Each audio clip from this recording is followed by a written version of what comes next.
Hi there, and welcome to the Grief and Rebirth podcast. I'm your host, author and trauma survivor Irene Weinberg, here to encourage you wherever you are in your healing journey. In each episode, I chat with incredible grief and trauma specialists, healers, mediums, and celebs, as well as remarkable people who have inspiring healing stories to share.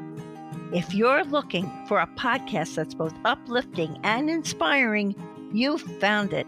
Let us help you find your joy in life.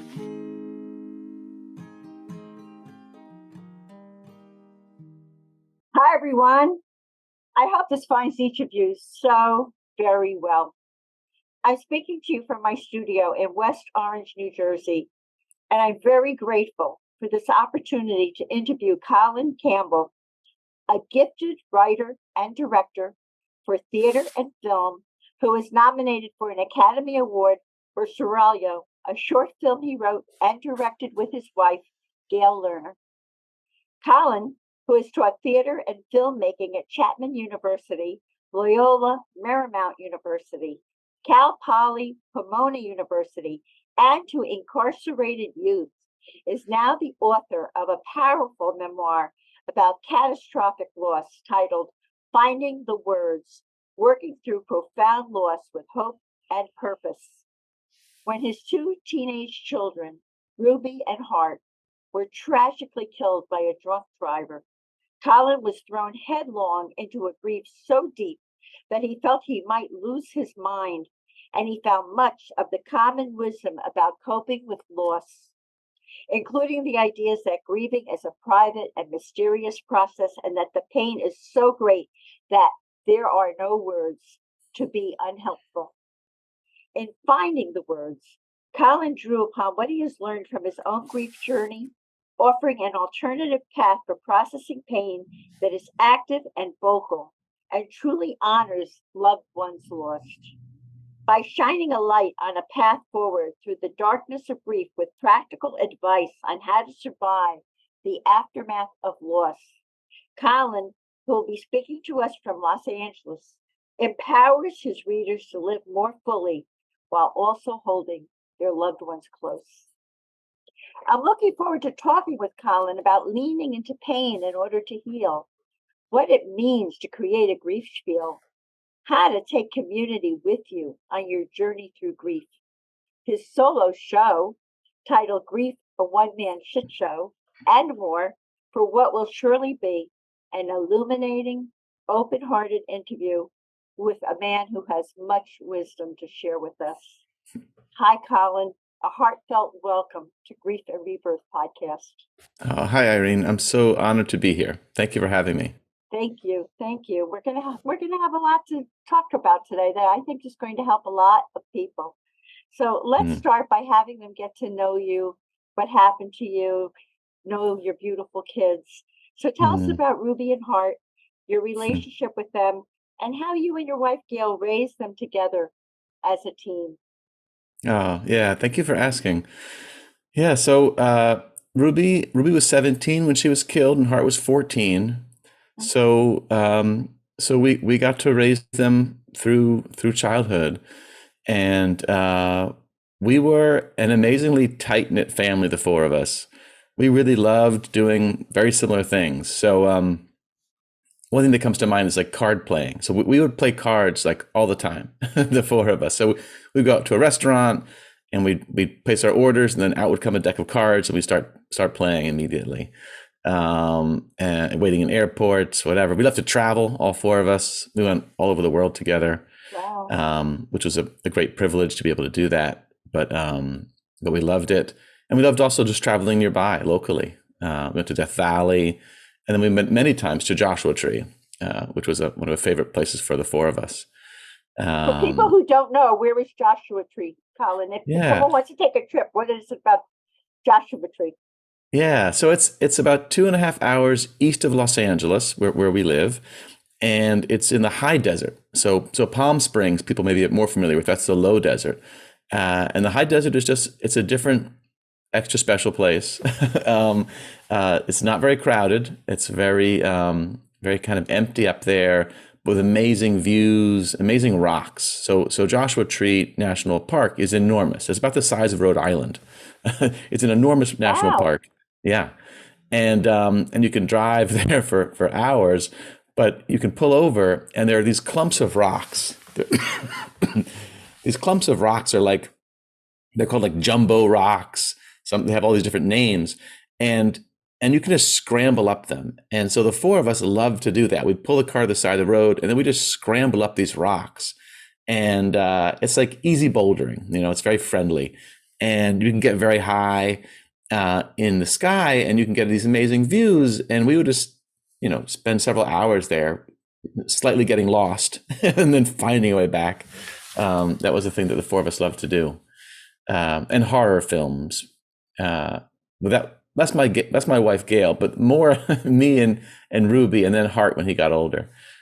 We loved horror films together. Oh, wow. You like being scared. Yeah, we did. Would you tell us about this tragic accident that took Ruby and Hart's lives? And Yeah. what did that doctor tell you that became your first beautiful lesson on your grief journey? Yeah, thank you.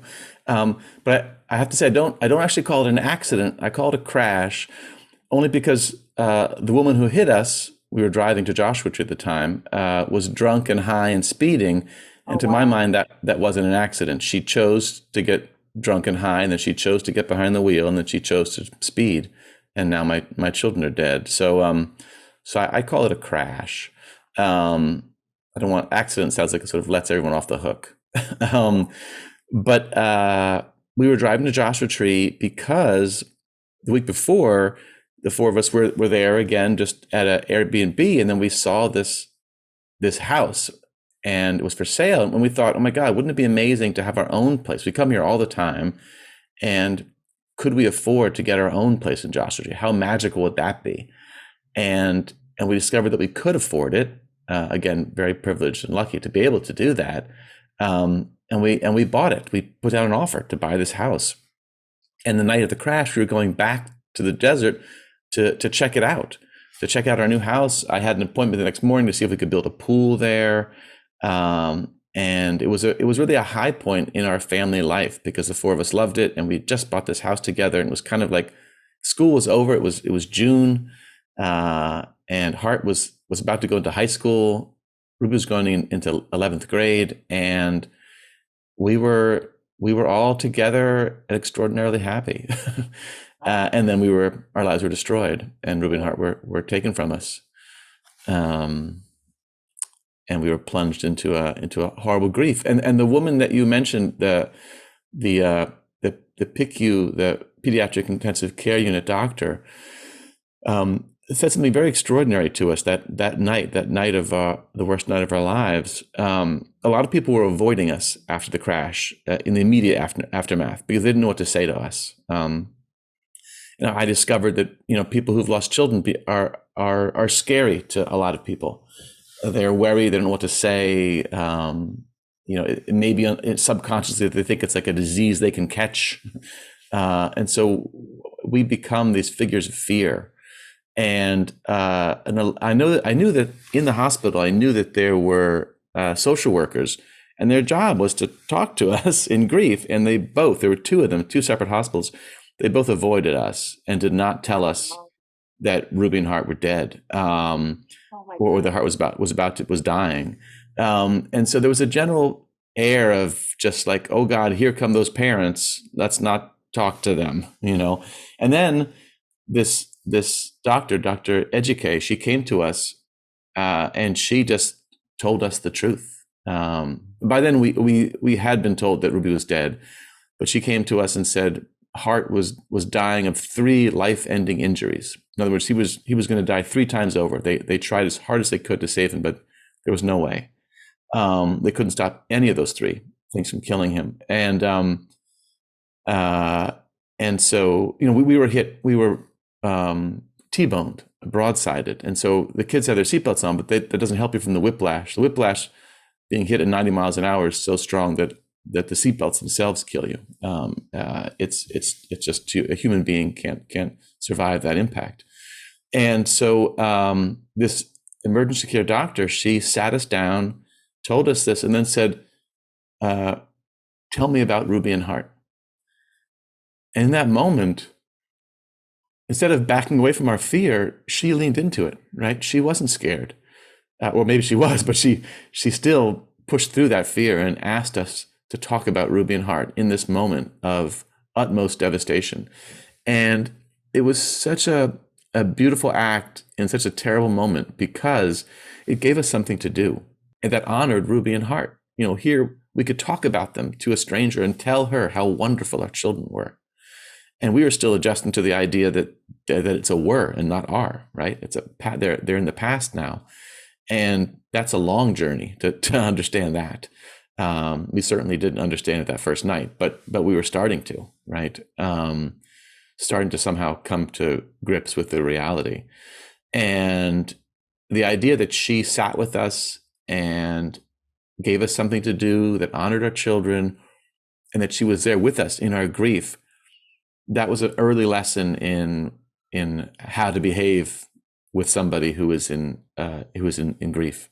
Well, and the people who can't handle it, they kind of erase them, and that's the last thing you want to be. Right. To have this person you adored and loved erased because people are afraid. I talk about my husband, people who have in my world been gone onto the other side all the time. They're still in my heart and with me, which leads me to my next question, Colin. Why do you say the phrase "there are no words" is akin to the worst thing you can say to someone who's grieving? Yeah. So I didn't know anything about grief until my kids were killed. And in those first few weeks after they were killed, people would write condolence cards and send emails and texts and come to our door and talk to us. And I noticed this strange pattern, which was almost everybody said there are no words. And a lot of times that would be the last thing they'd say. They'd say there are no words, and then we would sit in silence.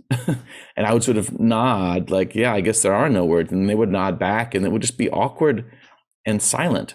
And I started thinking, I don't want silence. I want to talk. I want to talk to people about Ruby and Hart. I want to talk about my grief. These people knew Ruby and Hart. They loved them. Why can't they talk about them with me?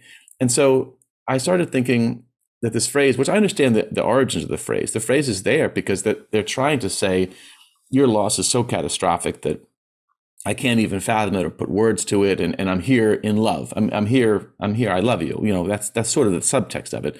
But for me, it became like a conversation killer. And I discovered that I desperately needed to talk. And that's when that phrase started to really bother me after a while. After I heard it literally 100 times, I was like, wait a minute. Oh my gosh. Right? Oh my gosh. Why are people still saying this? And who taught people this phrase? Like, it's bizarre. How do we all know to use this phrase? Were we told this at some point? It was strange. And so I just started analyzing it and thinking, it's not actually helpful. There are no words. I get what's behind it, but can we actually try and find the words? Because the truth is, we don't need to find the right words that are going to fix the loss. That's not happening. No one's fixing my loss. No one's going to comfort me. I don't need that. I just need people to be with me in my pain and allow me to talk about my grief and about Ruby and Hart. That led into a grief spiel, right? Right. That you would give people. That led into your grief spiel, and you would tell people. And I know there were about 3 elements to it, and then it later sort of changed. So you want to. So now, from there are no words not being good. How did you get people to stop saying that? What was your grief spiel? And for those who do not understand the word spiel, you want to explain it's a Yiddish word. It's a Yiddish word, yeah. It's basically like presenting an argument or like a pitch. But it actually, I mean, also in German it means play, and so there's that sense of Yiddish and German is very closely connected, and so there is that sense of like it's a little bit playful. It's my spiel. It's the thing I tell you to try and convince you. And I like that playfulness of it, that idea. And my pitch to these friends who were coming over was basically, now listen, I gotta tell you. Yeah, I gotta tell you, because what happened was they'd come to the front door and they would look stricken. They were horrified. They didn't know what to say. They didn't say anything at all. They were terrified to say the wrong thing, right? They were terrified to cause me more pain, and I desperately needed to talk. So I said, here's the deal. So don't walk on eggshells. You can't say the wrong thing. You can't trigger me because I'm already triggered. That was the spiel. It's like, I'm triggered as far as you can be, right? My kids were just killed just a few days ago. Don't worry about it. You're not going to make me extra hurt, right? I'm in such pain. You can't hurt me. So because I didn't want people walking on eggshells, I wanted to talk. I wanted to be able to say car crash, right? People were terrified. I wanted to say kids. Like, they couldn't say the word kids. They couldn't say Ruby and Hart's names because they were scared. What if it upset me? And I was like, look, I'm already upset. And in fact, I need to talk about Ruby and Hart. I need to talk about them. I can't let them be erased, right? Just as you said. And then I also needed to talk about my pain. I wanted people to ask me, like, how is your grief today? Because it was such a catastrophic event. It was so hard for me to even understand or process it, right? My whole world was ripped to pieces. My very identity, who I was Ruby and Hart's dad, first and foremost. You know, I taught them how to swim. I taught them how to climb trees. I taught them how to ride bikes. And it's like, that's who I was. I was their dad. That's my identity. And now who am I? And I needed to talk about it. So, and then the spiel kept changing a little bit because I found little things that, like, in the early days, I didn't want people to talk about their grief. So, because a lot of times people would try and connect with me, like, oh yeah, my cousin died 10 years ago. And so they're trying to relate to me. And in acute grief, I didn't have room for their cousin's death 10 years ago. It's like, my kids died. I don't care about your cousin who died 10 years ago, or your dad who died when they were 60. My teenage children are dead. Or your favorite cat who died, right? I mean, you've had time to process. I'm right here in this. I totally get that. Yeah, I have no room for other grief right now. Please don't talk about other grief. But now I do. So now I want to talk about other people's loss and pain. Absolutely. But in acute grief, in those first few weeks, there wasn't room for that for me. So I told them that.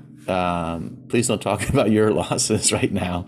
It seems so rude, but we're selfish. Grief is, acute grief is just so overwhelming. There's no room for anything else, I think. I respect the fact that you were so in touch with your own needs at that incredibly tough time in your life, and you were already practicing self-care.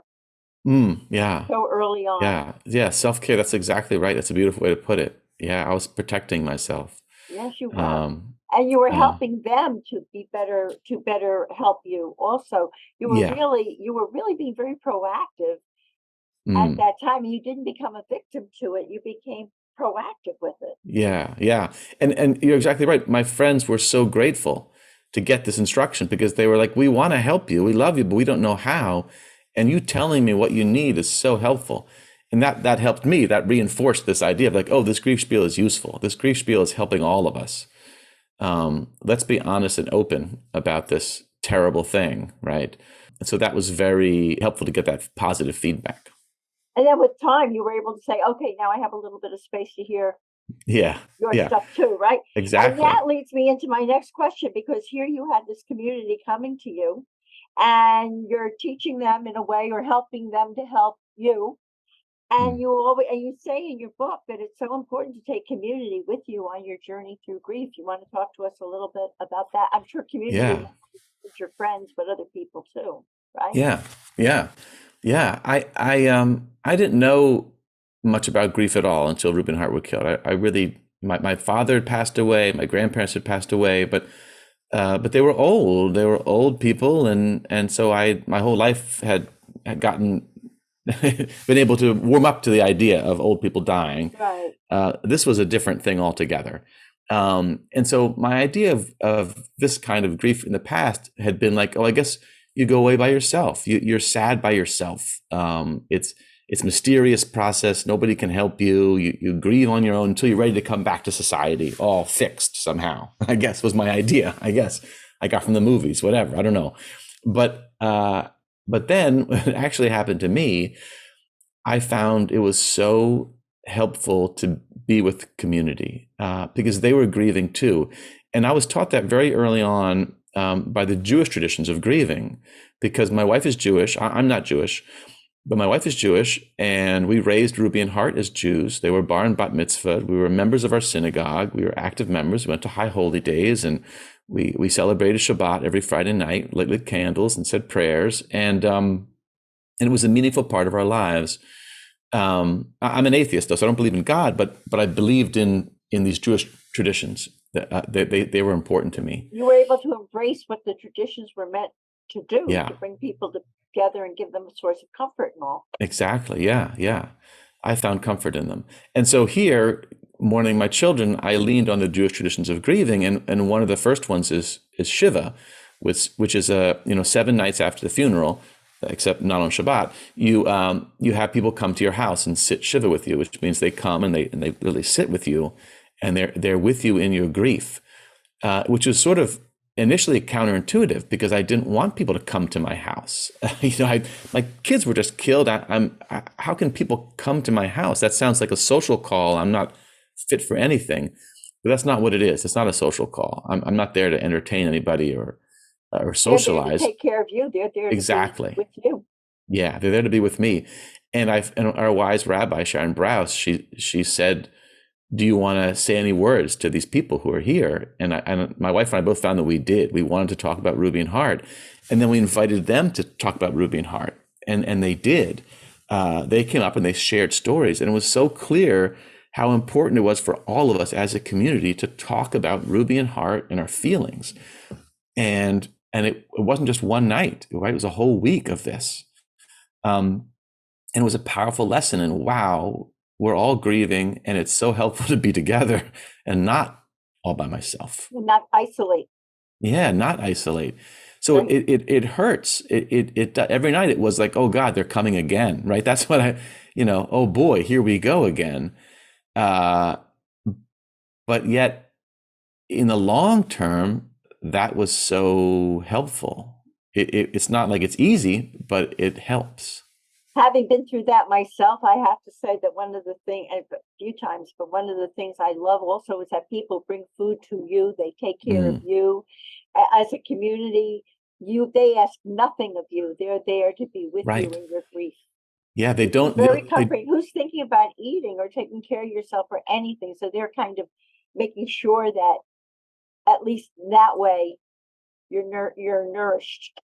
Yeah, and the idea is that you're not supposed to necessarily thank them. Like they're not expecting you to thank them, because in early grief, I was not grateful, right? I was not in a place to thank I didn't want to be alive without Ruby and Hart. So I'm not grateful for anything, but I am, of course, now for sure. But it was so beautiful that people just came early, they set up and they stayed late and cleaned up, and Gail and I didn't do anything. I love that. I mean, it's unfortunately happens at a terrible time, but I think it's a beautiful way that Jewish people handle beautiful death. And the other thing I wanted to ask you is also early on in your grief, you felt so scared to look at photos of Ruby and Hart. And I loved in your book about how you overcame that fear. And you say you learned a very meaningful lesson about that, about thinking about and loving your kids. Would you like to share that with us? Yeah. So we had these blown up photos of Ruby and Hart for the funeral. A friend of ours made these beautiful 2 by 3 foot blown up photos on foam board, and I taped them to the walls of our living room so we could look at Ruby and Hart's faces. And then I wanted more, so this friend made 4 more. So now there are 8 giant photos of Ruby and Hart's faces on our living room, and they were gone, but the photos were there. And then one morning I came downstairs and I looked away from them, because every time I looked at them, there's pain, right? They're my beautiful children, and they're gone, and that hurts. And so I looked away, and as I was looking away, I was feeling like, what am I doing? I'm not even going to look at my children's faces because I'm too scared of the pain. I can't do that. I can't live a life like that. I can't avoid them. I can't run from my memories of my children because I'm too scared of some pain. I'm not going to let that get in the way of my loving them. So I looked back and I was weeping, and I just said, I'm not afraid of you. I'm not afraid of you. And what I meant by that was I'm not going to let fear get in the way of loving you, Ruby and Hart, even though you're dead, even though your lives ended tragically. I'm going to go on loving you. I'm going to look at your photos and remember the good times as best I can, I was saying to you before our interview began, I went through something similar like that. And there was a long period after the accident that I had with my husband that I couldn't remember certain things in our relationship. I just couldn't. I think it was so painful. Yeah. And then as the memories came back, as I continued to heal, I would embrace them. Be okay, all right. I haven't lost my mind. Yes, it's Right. back. I can totally identify with that. And the other thing that I thought was incredible was the way you turned your first birthday without Ruby and Hart into a powerful experience of love and active mourning. That's amazing. Tell us about that, Colin.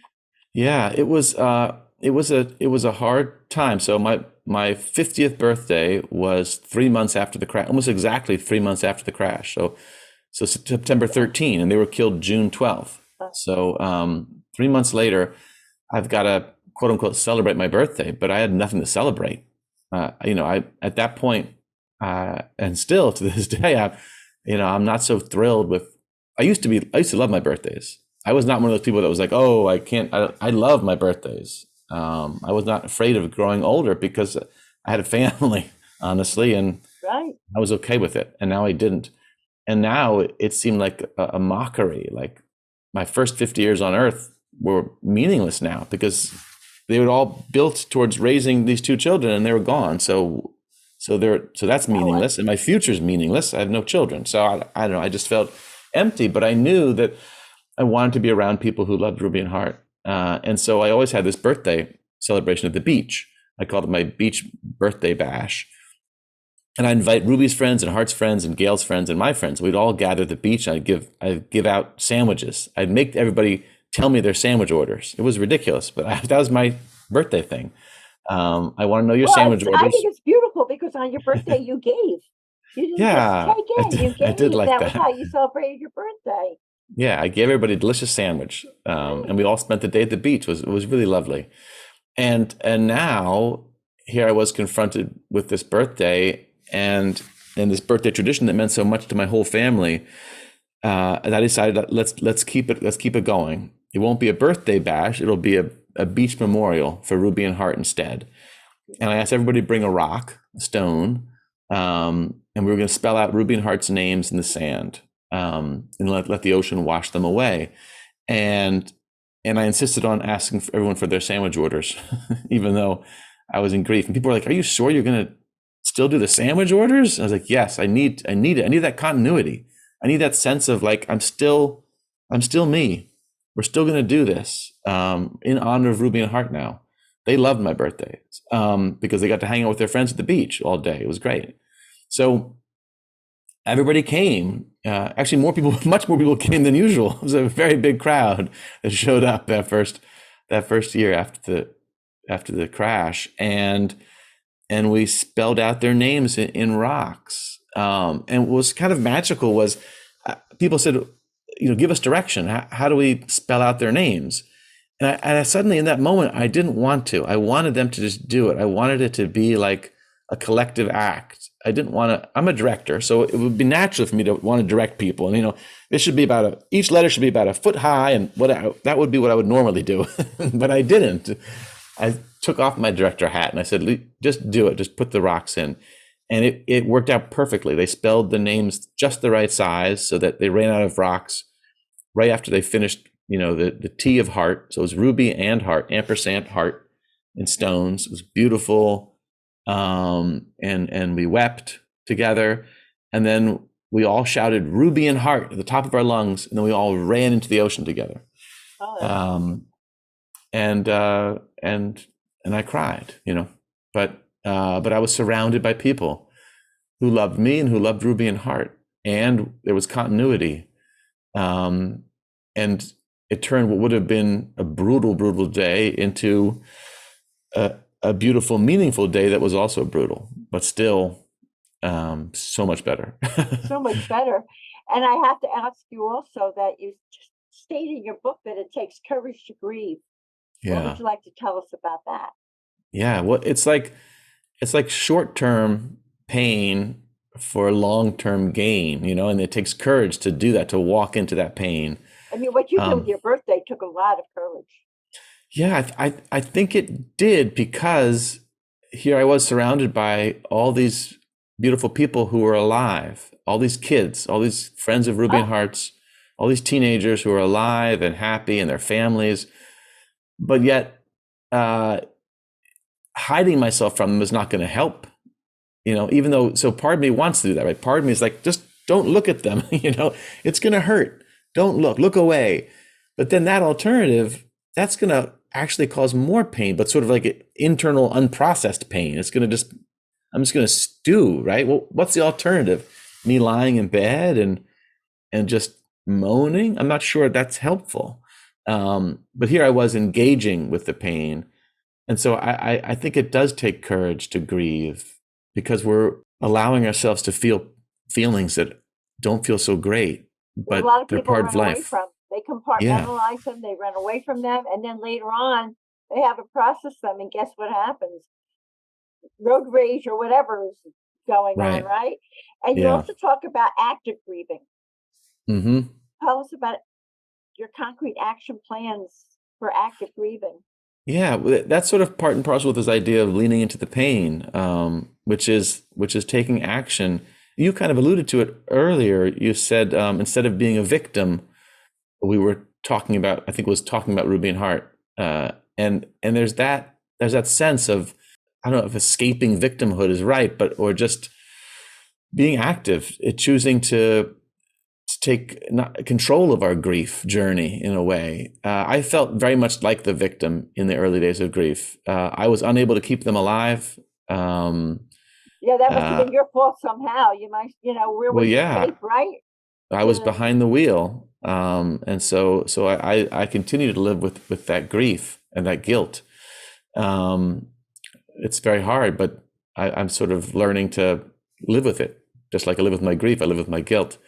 But I felt very much like a victim and helpless in the face of these waves of pain. I was just steamrolled by it all. And then I found that if I took action, kind of any action at all, if I had a ritual, if I did something for Ruby and Hart, if I talked about them, if I took a walk with a friend, if I did any action at all, it was so much better than just lying in bed and moaning. And that got me this idea of like active grieving, of not trying to avoid it, but really engaging with my grief. I think what you did is so great. And the other thing you did that you're talking to the choir here, is that you spoke to a therapist and you got professional help. And you Yeah. say that there is a freedom in talking to a therapist as opposed to a friend. And that Yeah. anyone who's had a traumatic loss should seek therapy. Hmm. Tell us Yeah. about that. Well, we're wrestling with things we've never wrestled with before, I think, in general, right? Most of us, the first time we're I mean, experiencing some people are very trauma. stoic and they think they can handle it. Right, right. But I think the idea of handling it often is misunderstood as like compartmentalizing, bottling it up, which is not handling it. It's the exact opposite. Exactly. If you think you're handling it by not thinking about it, that's not handling it at all. That's just avoiding. That's avoiding the pain and the And you're the stuffing trauma. it down. Yeah, yeah. And I think we're taught that. I think we're given images, especially men, especially as a man. I receive a lot of images from television and movies of tough guys who stifle their feelings of grief over and over again. I can cite many movies, recent movies and They television keep programs. going and it doesn't That matter what's happens. happened to them. Yeah, the tougher the warrior, the less they'll talk about their loss. It's like, wait a minute, that's the opposite. It takes courage to talk about your loss. It takes real strength to talk about grief. And so, How did your therapist help you? Like, in what way? yeah, well, a lot of different ways. So I went to two different therapists in the beginning. I'd never really been to therapy before, but I knew I needed help. I knew I was lost, and so my daughter Ruby, she struggled with OCD and depression, and she had a therapist who specialized in OCD, obsessive compulsive disorder. And he loved Ruby, and he came to Shiva. And on the last night of Shiva, he came every night of Shiva. And the last night, he said to Gail and I, I think I can help you. There are certain elements of grieving that are similar to OCD, because the idea of having these intrusive thoughts, these repetitive thoughts, what if? So a lot of times in early grief, people who've lost somebody close, that they can replay in their minds, how could I have saved that person? And it gets stuck. And so that made a lot of sense to me. I want to talk to someone who knows about OCD and obsessive thoughts. And plus I wanted to talk to him about Ruby, honestly. He was her therapist, and he loved her, and she was wonderful and amazing. And it was great to just talk with him and get some sort of, like a gauge, like how we're doing, and some kind of like a measuring stick of us and our progress through grief. It was helpful to talk to him. And he did help us with these obsessive thoughts, these what ifs, because we have to struggle ultimately with acceptance of reality. That's not, he said that, he used this phrase, that's not what happened. I didn't turn earlier. I didn't turn later. I didn't not get in the car. We got in the car and we were hit, and Ruby and Hart were killed. And it was helpful to break out of those what ifs and come back to reality. Here we are. And then I love about therapy too. Hold your thought, but that's what I love about therapy also, because you got an objective person who's very educated, in the emotions and all, and they're not coming from someone else's history or someone else's pain or someone else's experiences. They know how to help you process and how to talk to you about it. Right. I mean, a good therapist, assuming they has a lot of experience with people who are struggling. And I don't. So it was very helpful. And then and Gail and I went together to see him, and that was sort of nice. The two of us, like a couple, it was like couples therapy in a way.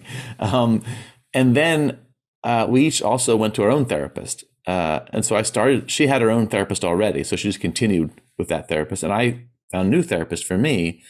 And again, he was very experienced, and he's helped a lot of people. And so he just helped me talk about the dark and scary things. I'm allowed to say whatever I want to this therapist. We don't have a personal relationship. He doesn't know my friends or family. He doesn't have any beef with, history with me. No judgment. So I could say whatever terrible thing I felt about anything. And it's a different relationship than with your friends. That's right. But I also talk to my friends. Of course, but but after having therapy, probably when you talk to your friends, you had a more informed conversation, even talking with them, right?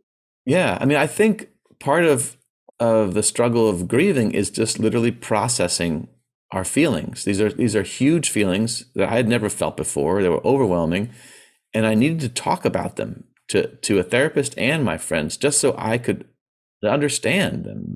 What is this? What's happening to me? Right. Who am I, and what's happening to me, and how am I going to survive? Yeah, that's a big one, and you feel that you're not when you're going through something like this.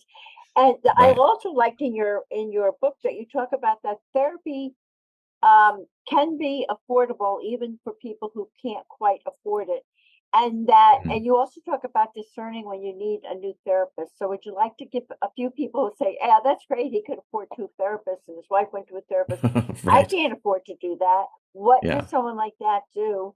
And I always tell people, you don't marry a therapist. If it doesn't work out for some reason, you can make a change. So would you like to talk to people about that? Yeah, absolutely. So I think a lot of people think therapy is for other people, and it's not for them. It's not affordable. It's not something that they want to do, and nobody really, I don't think, wants to go to therapy. Yet people, once you go, you keep going back because you find it's useful. So give it a try, and if affordability is an issue, there are ways of finding affordable care. A lot of therapists, or some therapists, certainly work with a sliding scale, so they work with budgets, and then universities have students who are learning to become therapists, and they need to fulfill their hours. And so they can offer free or discounted therapy and oftentimes places of worship have connections. Your rabbi or your priest or your minister might know a way to get therapy that's affordable.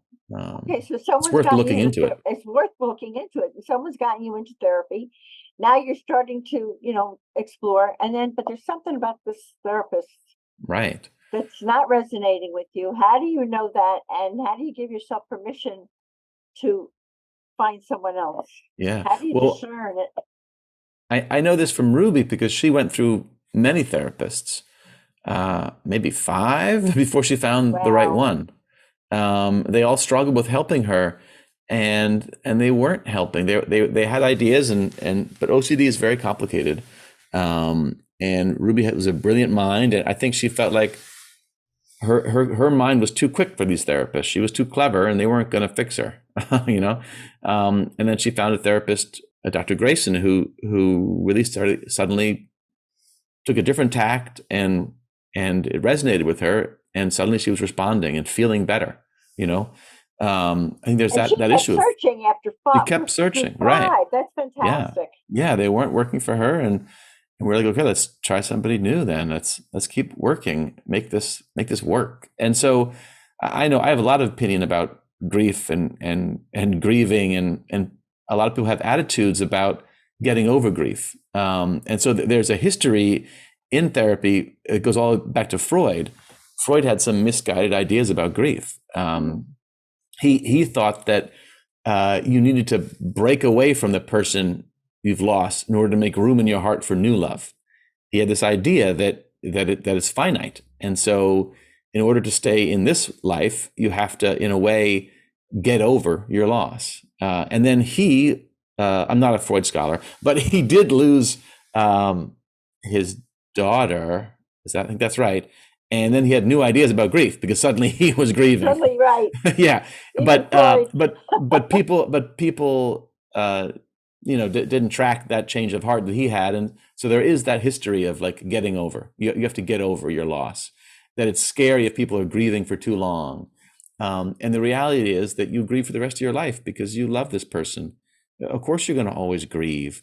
It doesn't mean you can't live a full life, but you're living a life alongside your grief. It doesn't just go away.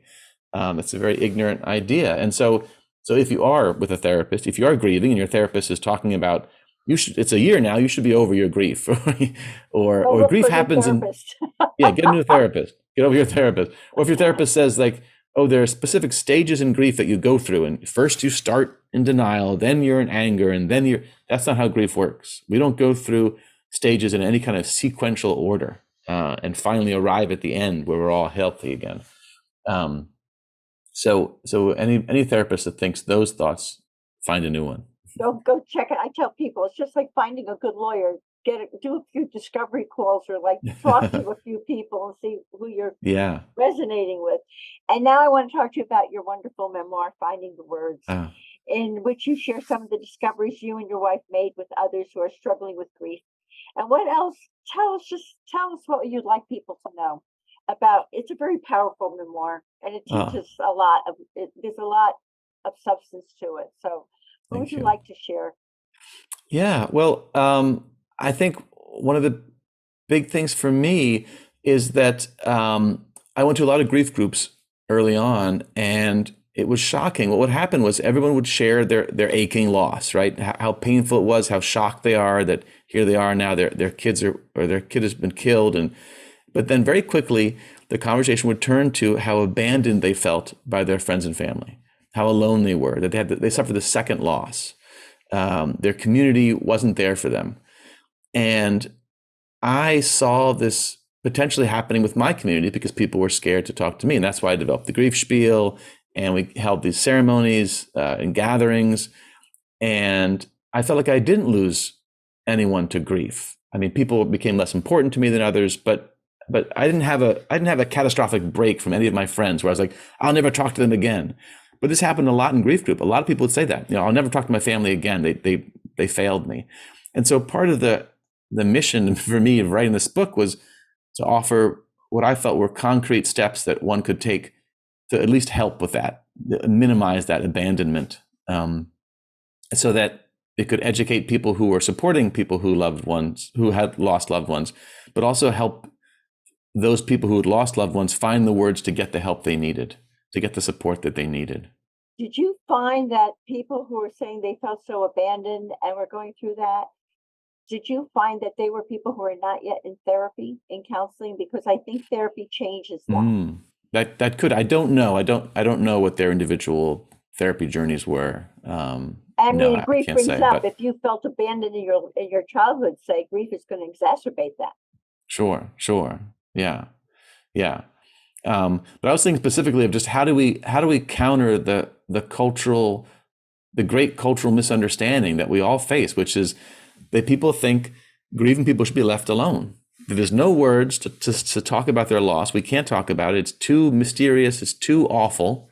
It's unmentionable, right? And they should just go away and grieve until they come back to us. And it's so damaging. And so I'm trying to come back as the person that they knew before.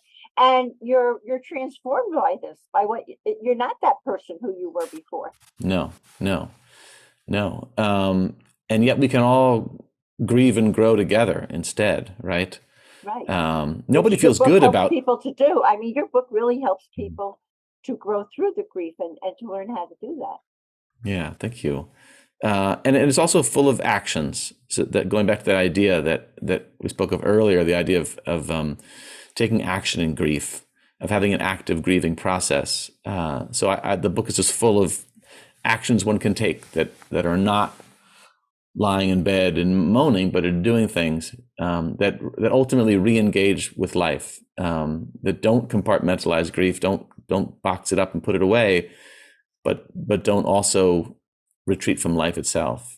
I love that. And then you took it one step further and you created Grief, a one-man shit show. Yes.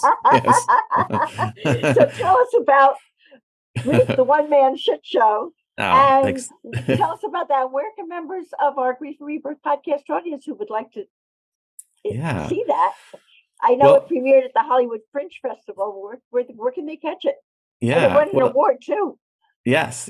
And then I went to New York and I did it for a whole month at Theater Row on 42nd Street, and it went great. We got great reviews, great crowds. We extended, and I just performed it actually last weekend at a festival called Fringe of the Woods Festival, this outdoor theater festival in Fraser Park. It's about an hour and a half north of Los Angeles. The artistic director came and saw it and said, "Will you come do it at this festival of mine next year?" And I said yes, and it was beautiful. It was beautiful to perform it out in the open at night. It was very magical and meaningful for me. People are listening to this and they would love you to perform it somewhere. Do you travel? Do you go to? I do. I'm going to Boston and performing it October 3rd at Natick Center for the Arts. And they just invited me. This organization called the Parmeter Foundation said, "Will you come perform your show here?" And so I love performing it. I love sharing it with an audience, and they find it meaningful. It says things that a lot of people don't talk about. It says the raw, ugly truths about grief, but it also ends, I believe, on a really a very empathetic and uplifting note. Honoring everyone's grief. I think that's beautiful. I know you like to talk to groups about grief. So is that the focus of your message, that you can process it and end on a more positive note? And I already have established, so if anyone would like you to speak to their groups about grief or perform the show, just reach out to you through your website and all. Yeah, my website, colincampbellauthor.com, has a link. You can email me. And then I'm also on Instagram at Colin Campbell Writer. And we will be providing all those links when we great. We will be letting everyone know about that. And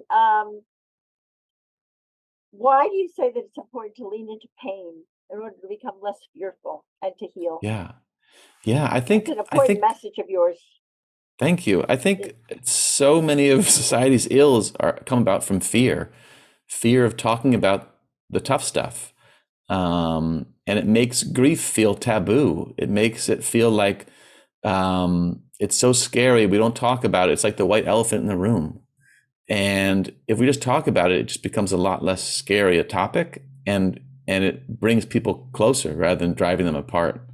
And I think it is very fearful, a very scary grief. I was terrified in the early days of grief. I was terrified that if I started crying, I would never stop.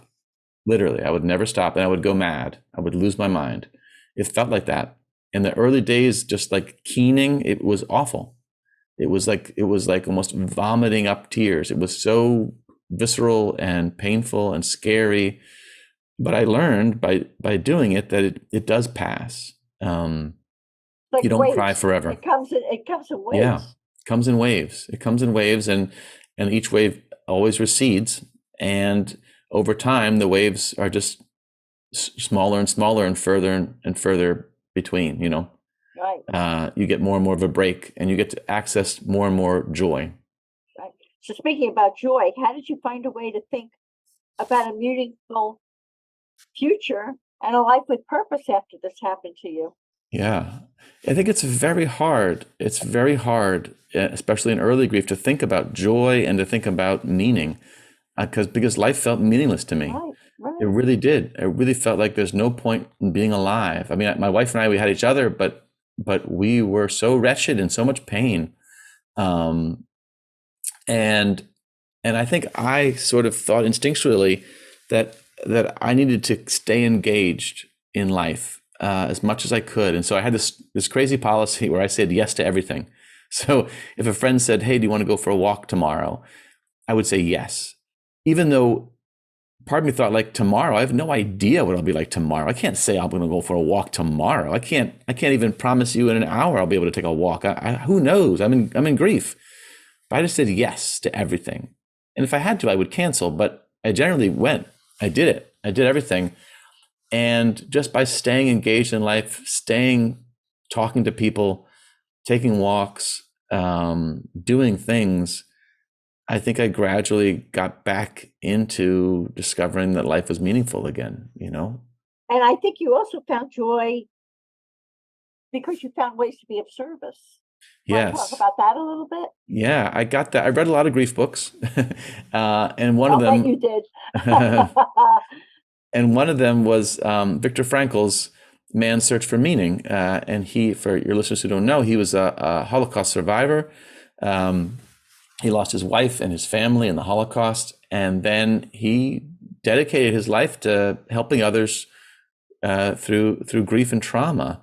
And he was a psychologist, and his central theory was that we're all searching for meaning. We're not searching for sex or power. Actually, we were searching for meaning. That's what we're doing. And that search itself is what keeps us in life and able to survive trauma, being engaged in that. And he said that we find meaning in other people. It's not like we search for ourselves, like, what is our purpose in life? No, what is the purpose of life is outward. It's outward. It's to other people or other animals or plants, whatever it is, other living creatures, other living things.